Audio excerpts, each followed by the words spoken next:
Well, a big hello and welcome to Leadership Under 100, a podcast for leaders of teams from 1 to 100 people. My name is Anagre, and it is an awesome privilege to have you listening to this podcast. If it's your first time, welcome. If you're returning, thanks for being here. And hey, we're going to be talking to Ian today. He is one of the co-founders of Cloud Humans, an incredible AI company. He was one of the directors at Uber Eats Brazil and has just done such great things over the years. I'm going to shut up, get out of the way. But hey, like, subscribe, rate, review. You guys are smart.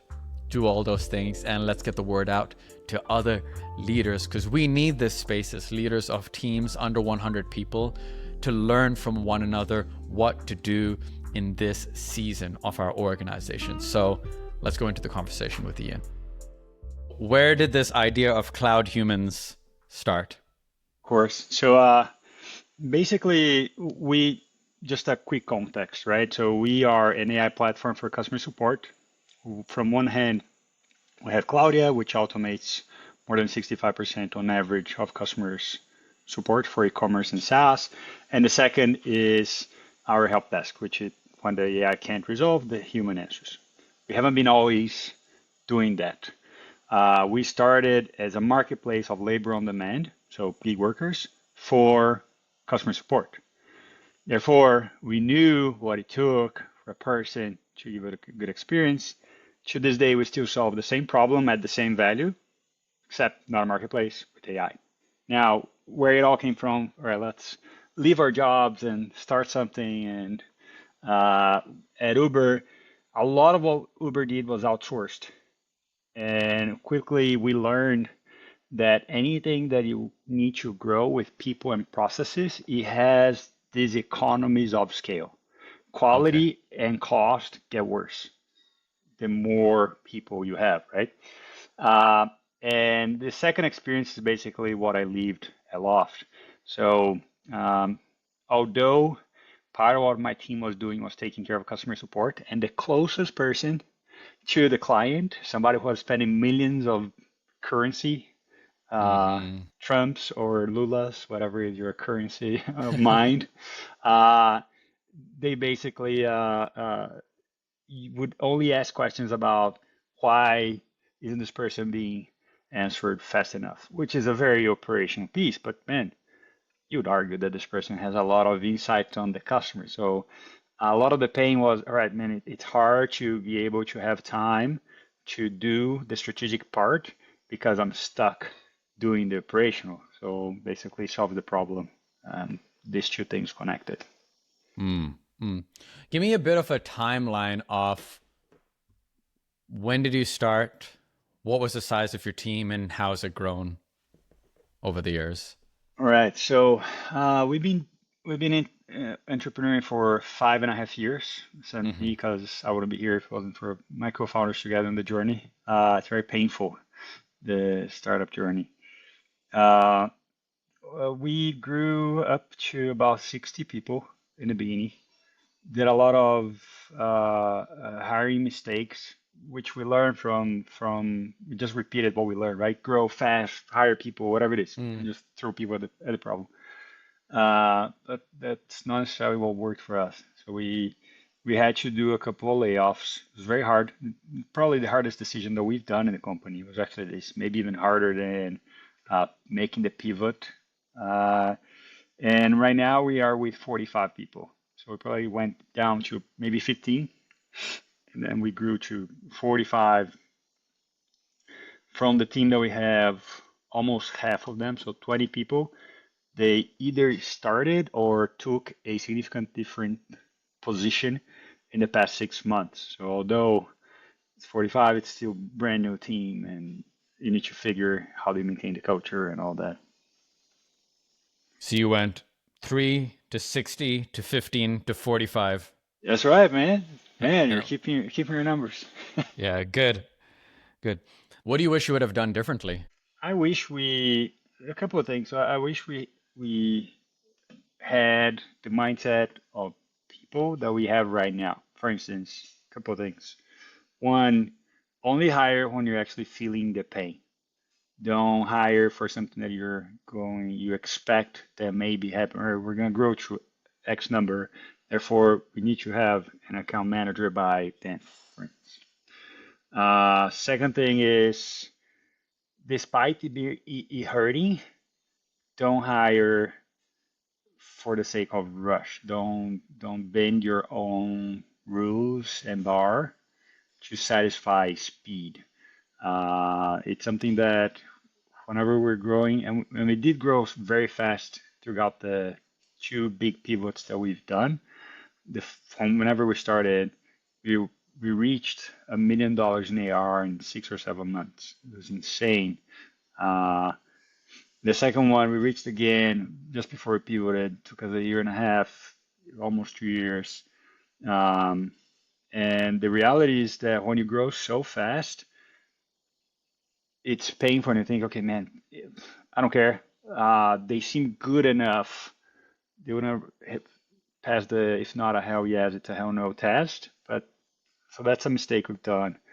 And the third was not being close enough to the team to be able to teach them the culture and how we make things and not being vocal about it, which means that we would have fired faster Mm. for those who did not fit the culture or the expected bar. Um, but one thing that we did do right, I think, Hmm. we always talk about being very human here. So one of our values is good human, which means that assume good intentions, do it the best you can, think first, company, team, and even customers first. So like things will necessarily go right.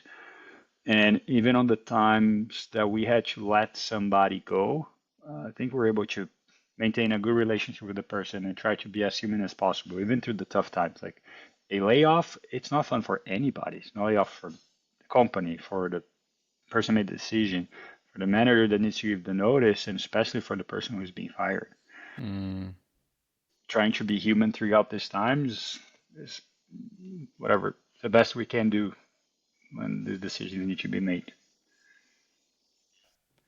It's so interesting, getting to talk to founders like yourself. So I was in the nonprofit space, and I continue to be even now. We have completely different problems to to you. We don't have the money to hire fast, right? And it's just so I like what you said, almost as a throwaway line right at the start. You can almost throw people at the you can almost throw Problem. people at the problem and not think twice about it. Um, Whereas often in the nonprofit space, you don't even have The money the to money throw to be able pretty. to totally, and it really speaks to, like you were saying, the lesson of clearly defining what's the problem we're trying to solve, and then bringing a person to that who can actually solve it versus just moving fast. But I think you lived in the real world. What I do now, I live now in the real world. Before I lived in La La Land. Like I we came from a background experience from Uber, Loft, like unicorns, raised tons of money, super fast, and the mindset was money is not the issue, just solve for speed because you need to conquer the entire market. Like in Brazil, when I was at Uber, we ended up with the entire inventory of iPads in the country. There was no B2B iPad that you could buy anymore because we bought everything. Who is nuts enough to do it when the main system is Android, like 5x cheaper? Like, anyways, and we just copied what we knew. And when we hired again, I mentioned, oh, 20 people, so like 6 months. Aren't you doing the same mistake? Well, we actually waited for a long time, felt the pain that was showing in metrics like customer retention. Clearly, we had help for a very long time. And then we are profitable, so we started doing it with our own money. When I say La La Land, most people in the world, most business owners, they don't have VC money that will save you. And despite tripling in growth last year, uh, we learned that we prefer to operate in a way that you can grow sustainably and fast at the same time. It's harder when you need to do it, but it is the real world. Absolutely. So, what are some lessons? What are some lessons you had to unlearn from your time in Uber, and what are some lessons you took with you? Um, some of the lessons I took, I'll start with that first. And it matches a couple of the values we have and the characteristics of people that grow the fastest. So some of the values we have. Um, the first one is about moving fast. So some things, like uh, something done is better than well done most of the times. Um, some things will be done extremely well, most of them will not. But the importance is to move fast and fix it. Once you launch it, receive feedback from the world, and then you iterate around whatever is the actual problem with whatever solution you're shipping. And I'm talking about product, it can be a process. It can be an Totally. internal feedback. The second one is problem solving. So that's a characteristic of people who grow very fast here and what we look on every single position. You need to be able to solve problems well, period, with whatever resources you have, which means you have to not only break down a problem into its causes with data, quant and qualitative. You need to understand which one is the biggest problem, come up with hypotheses, prioritize whatever you're going to do very well, whatever you're going to ignore, because there's Mm, noise all the time. And you need to be very comfortable with things that are going to fall apart. If you think about, I don't know how you call the dishes that you're spinning, when you're spinning dishes on circus and you have yes, yes, yes. 5, 7 ones, like a plate here is not if they're going to fall, it's when, which one. It's always going to fall something. And you need to be very comfortable with it. And that's something I learned also with Uber. Things that I had to unlearn. Uh, Speed of hiring is something that I had to unlearn. Uh, we were hiring is the most important thing to the customer is the most important thing. Uber had, and to be honest, this is the company that I love the most working for. My experience there is something that I wish people would feel the things Mm, I felt when I worked there. Uh, but they had teams of hiring people. We didn't talk so much to the end customer. The people who did talk, which was customer support, a lot of times they were not seen as the most important area of the company. They should.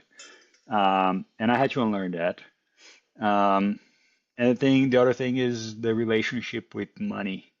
Uh, Money can be fooled around, and it will kick you back in your butt if you don't take care of it. I learned it the hard way. We almost died a couple times in our journey because we made bad decisions, cash ran out, and then we had to make tough decisions such as layoffs. Like the fault is always on the founder who didn't do a mm. good job somewhere, a good decision, and therefore you came to the situation where it was the only possible reason for survival. Yeah. No, those are great. I got two things from that I want to ask you. Talk to me more about moving fast and fixing it, because I think, to be honest, that's an area I want to keep growing in, and and specifically, so you're moving fast, you're fixing it.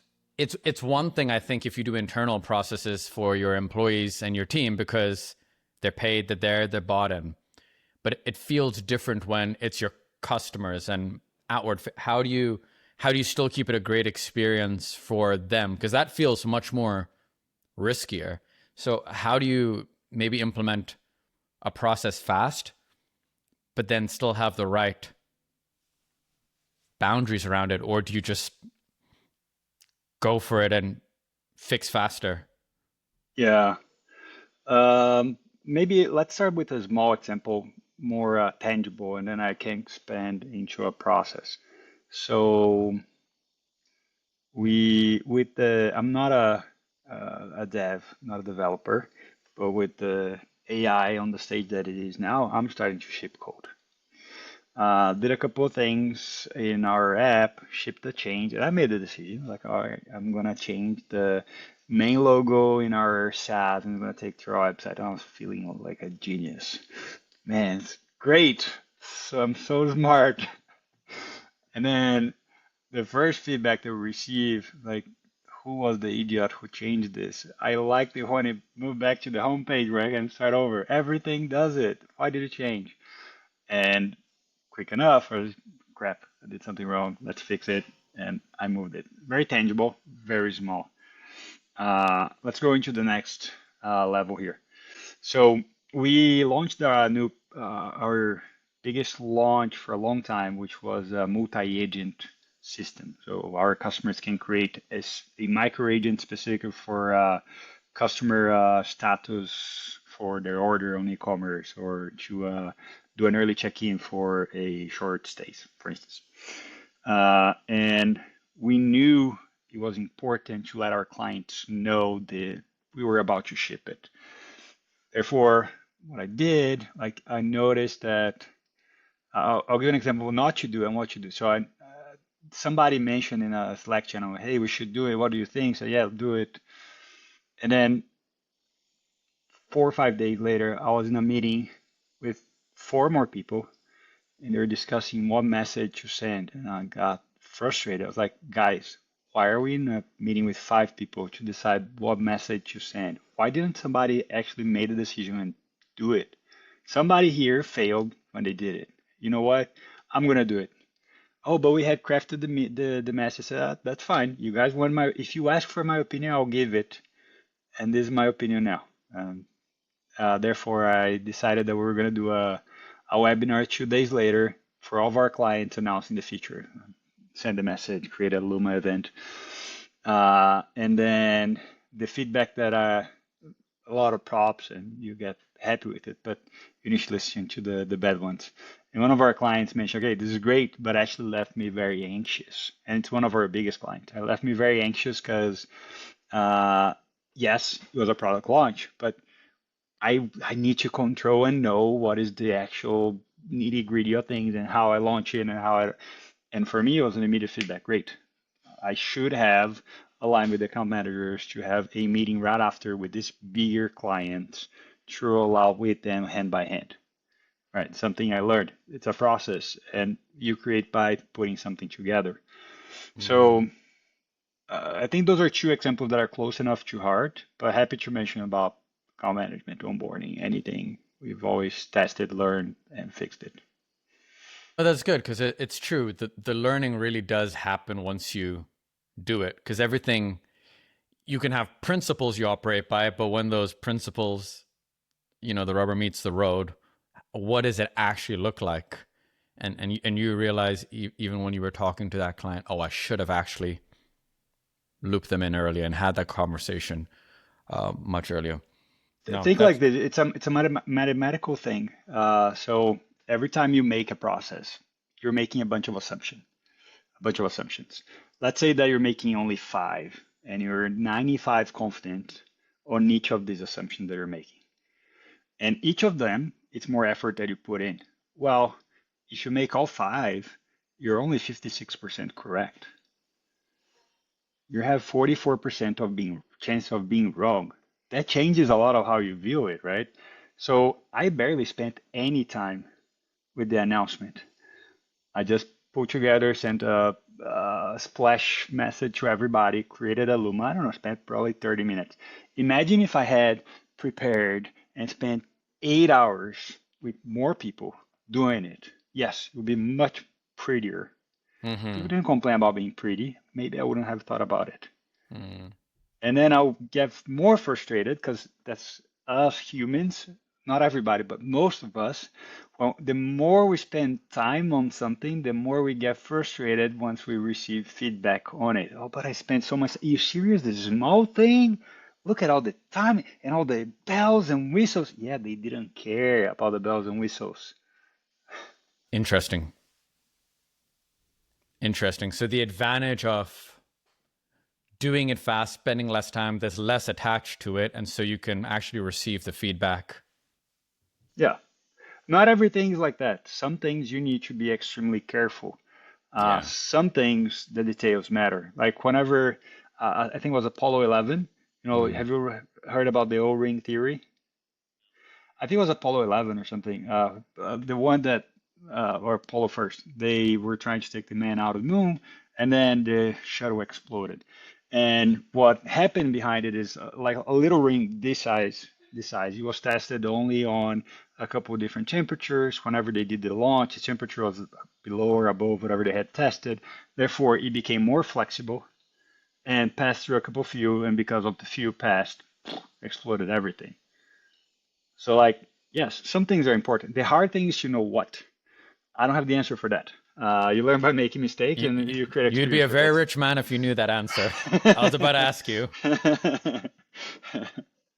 Talk to me about you said your company almost went under a couple times. Like, talk to me about. I think I mean, John Maxwell says that the hardest person to lead is yourself. What? How did you? How did you? Yeah, take care of yourself as that was going on. What are things you had to manage on the inside? So, in our journey, the first 2 years, they were hell, almost burnt out. Last 2.5, they're very happy, very happy. I cannot complain. Uh, the way I try to think about it is that I'm a stool with a bunch of different uh, structures holding me. Each of them is a part of my life. Hmm. Health, exercise, family, work, friends, like you have yours, religion, like we all have. It's whatever the multiple things we can spend time with. Um, I think that trying to have a routine, having an amazing partner that my wife was somebody who was very good for me on those times. Doing therapy, everybody should do it. If you don't, shame on you. Like, or if we use doctors for the body, we need doctors for the brain. We're we're Absolutely. all we're all high performance athletes, but with our heads, like you need to take care of it. If an athlete has a coach, who the hell is your coach? Like you need somebody looking at your mind. You're not good enough. That's why Michael Jordan had a coach. Why wouldn't you? Uh, and then the last one is sports. Like I love sports. It kept me going. I love competing, feeling competitive. Uh, every time I'm recovering from a shoulder injury, like I can, it's almost like a snowball. You sleep worse, then like your habits, you start engaging more on social media, like, and then you need to revisit your life, and that's why you need people at your side. I think the last one, my co-founders helped me a lot through this tough times. Yeah.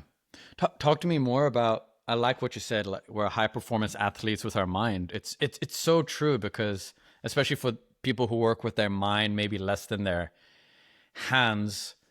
There's a lot to take care of. What have you learned going through therapy and giving more attention to what's happening up there? So one of the things that I believe is that we came to being alive with one objective, which is to become better humans at the end of our life than when we started. Let's be better, whatever it is. I also believe that things are like this. You should move upwards, but you're going to have your falls. Uh, Therapy helped me to, most of the times I do therapy, I don't have a lot to say. Like I don't, I've been doing it for years. Like at some point, I don't know, but when I do, it's very important that I'm glad I didn't cancel. Like Mm. it comes up to my mind, why am I doing it? And it's in those times that you need it because bad things happen to everybody, good or bad. Not your fault. It just is. It's probabilistic. Some people have more, some people have less, but most people have a good amount of it in the middle. Uh, and being able to understand more about yourself, the trauma, the problems, the things that make you tick, accepting more who you are, but at the same time, trying to improve who you are, it's a duality that is, even as I say, like it sounds nuts. Like, why is this getting out of my mind, my mouth? But this duality, I think it's very important to grasp. And because it's hard, uh, having somebody who's specialized in understanding minds, I think works, helps. Being open to medicine if you have to take it with a Mm, professional, I think it's okay. hmm. We take for the other parts of the body. I wouldn't. How many times a year do you take something for a pain medication? Like, yeah, it's probably more common that we know, and it's becoming more accepted nowadays. Yeah. Yeah.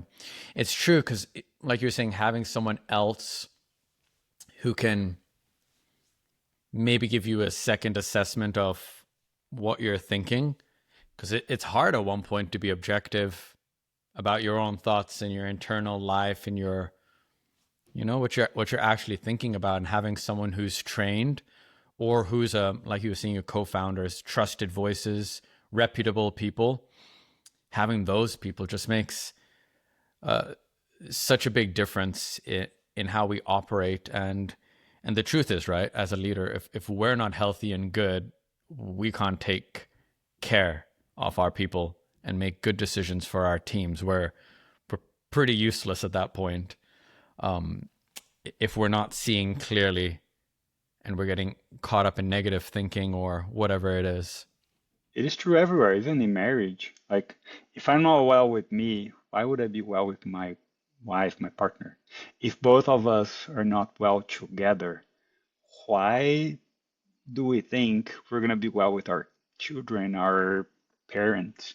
If we're not well with them, why do we think we're going to be well with our friends? If we're not well with them, why do we think we're like, we need to fix Yeah. our, clean your driveway first before I complain about a neighbor? It is the best thing. The best way to change an entire world is clean your own driveway. It will follow suit. People will think, oh, look, the driveway is clean. I think I should clean mine. Like, it just become an example. I do every year I do a Vipassana meditation retreat, Okay. and something that they talk a lot out there. Like, don't worry about others. Like, be you, the calm, and believe in the law of the nature. Whatever you plant, you're gonna get back. And you hear me saying this, but I'm very faulty. I do a lot of dumb things and mistakes. But it's who I'm trying to be and become, and what I believe Mm. should aim at. So what other things do you do to help take care of yourself and lead yourself? So you go on those retreats, you're constantly involved in playing as much sport as you can once your shoulder gets better, spending time with family. What are other things that you do to take care of yourself as you're leading a growing company? Um, I think you mentioned the majority of it. Finding some things that are fun to do and being purposeful on the weekends, something that helps. It's very easy to get on the flow of, I'm not gonna think about it. Then come the weekends, like, you know what? Let's just go watch that show, which is okay if you do, but a lot of times you're doing because you go through the flow. My wife and I, we have a habit. We adopted, copied from a buddy of mine. It's called the fishbowl. Whenever we moved to New York, we wrote down a bunch of slips of papers of things we wanted to do in New York and just put it up inside the bowl. And when there's comes the weekend, we just bring one up. Whatever comes out, we have to do it. There's no escape. And it's always been an incredible, fun, different experience, like hot chocolate hopping, going on a safari on the zoo at night, uh, do bar hopping, visiting XYZ neighborhood. It's always been different. That's awesome. That's really That's cool. It's fun. And then we always call different friends because we send a massive message to everybody. Hey, we're doing this. Who wants to join? Usually like one or two different friends from different groups come and then we bond different people together. It's fun. To change tacks a little bit, we'll wrap up in a little bit, but I thought you might be the right person to ask as one of the co-founders of an AI company. How are you? implementing AI these days into your leadership and how you're managing your team? Man, How are you leveraging? it's funny that you said that because just yesterday I sent a message to everybody in the company and said, guys, in December, January, AI took a complete different evolution leap. Just like we saw when GPT 3.5 took over and we decided to build it. It's a new thing. Good Mm-hmm. news, it's new for everybody. We all are Neanderthals trying to learn a new tool. We're at the same level. Whoever learns the fastest is going to be ahead of everybody else. And we're going to give resources. And this morning we started a series of week meetings with non-tech, tech, and everybody else. We had this morning. We're going to have one after this for tech and one afterwards for everybody. And the objective is, listen, this is what we're doing. This is what is amazing. What have you done? Here's the tool. What resources do you need? Because I don't know yet what is going to happen. I've always used DPT for everything, craft a message. When I was angry at somebody, make this message more loving and accepting, right? Or for all kinds of purpose. But nowadays, like this yesterday, uh, I was worried about something happening in the system. Asked the system, hey, this is the website from our internal that we have. Check out Datadog to see if there's any problem. Mapped, no problem, but I mapped something completely different. They didn't ask. So I said, all right, the account manager for this person is Yasmin. Send a message to her explaining what's the problem and how she can fix it on Slack, and he sent to me. I didn't even read the message. And like, if I'm able to do it, being a Neanderthal, just being exposed at this new thing, like I was in ecstasy. And that's how you feel when you learn something. Like, and I want everybody to feel like this, because the moment it stops is when, okay, you probably went through most of the learning. But right now, it's a great sign that we're just in the beginning. I know that by the end of April, we're going to be the company in Brazil that uses the most amount of AI throughout the entire universe. And we're a little Mm, bit far from it. mm. No, totally. I that's I love that, and it's so great that you're spending so much time and effort training up your team to do that. Would you be able to share maybe like what are some of the resources that you're encouraging your team to be looking at to learn more about it? Uh, so this is what I do. I actually ask AI to teach me, literally. So I don't code. I asked tech to help me connect it to the our GitHub, and then I Mm, said, okay, I don't know how to code, but I talk to developers. Create a 20-day lesson course for me based on our code base. Give me an exercise at the end, making it harder and harder each time, and that I can work with AI using the lesson that I've just learned and whatever I had been learning before. And that's what I've been doing, and that's what's making me comfortable. If I don't know how to install MCP, I ask Claude, Claude, can you help me? It is actually a resource I use the most. And the second is I ask people. Like, I don't know, I always had this with language. I never understood why people are afraid to sound dumb when they're learning a new language. And uh, I don't, my wife says it's a problem that I have because I can speak Spanish, not as good as I think I can. One time, my mother-in-law was at our home visiting.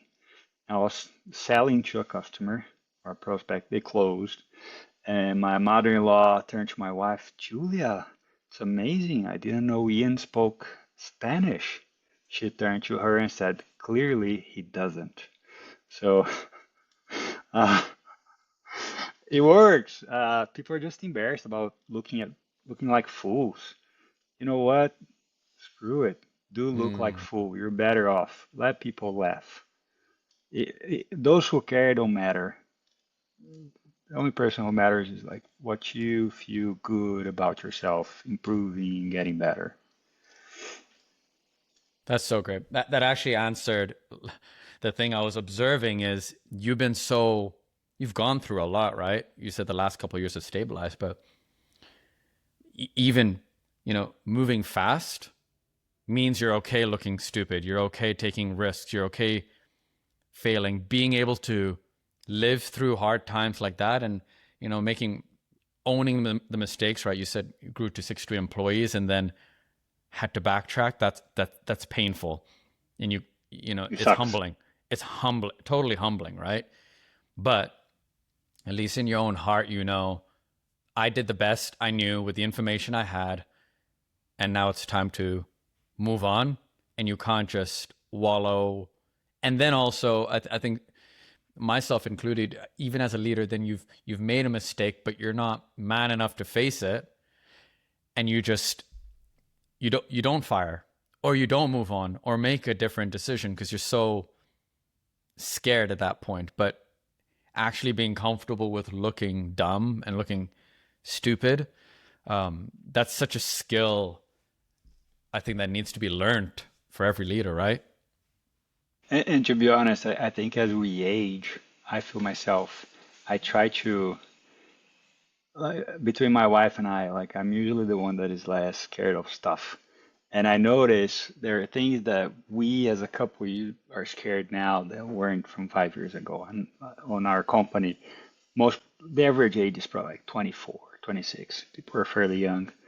And what I tell myself the most is like I need to look up to these people. Like they have no clue about their limits or how good or bad they are. They just think they're good enough or good for it. Great. That's when it fights by not knowing or believing that there is an impossibility that you actually push the barrier. Mm-hmm. Mm-hmm. Yeah. It does something in you when you imagine a fearless version of yourself. What would the fearless version of you do? Yes, yes, yes. That's exactly right. That's it. Yeah. Awesome. Well, Ian, what would you say to maybe yourself if you could go back and restart your journey, or maybe someone who would be in the same position as you? They've got an exciting project like you.